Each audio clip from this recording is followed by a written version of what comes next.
Often in the darkness, sometimes in the light, visions of your golden eyes sparkle in my sight, haunted by those graceful years. Both the musical career and my career as an educator were really the same thing. When I got into music, it was because there were things I think Hawaiians were trying to communicate to the rest of the people here about the need to, preserve what we had. This is 40 years ago, right? Yeah. To preserve what we had, to look at the future carefully and cautiously, and to cherish those things that were left us by our kupuna.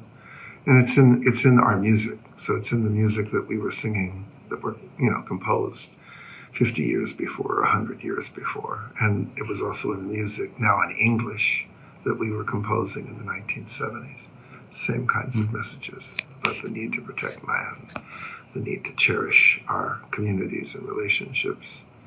So and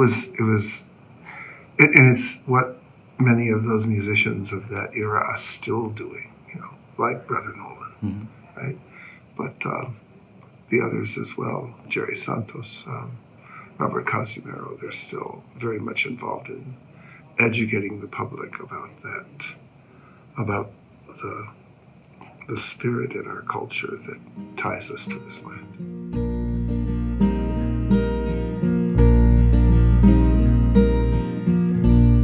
I can recall the way your voice would fill the room, and we would all be stilled by Peter Moon influenced us musically, even though none of us could play like him.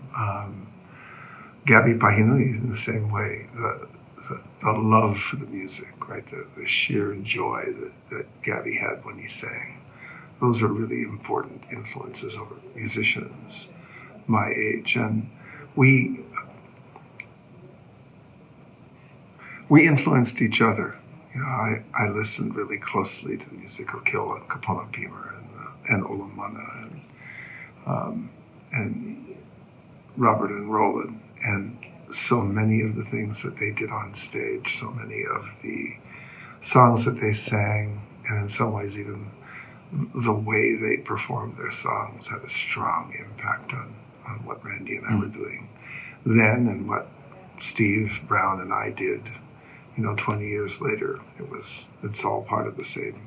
We were influencing each other.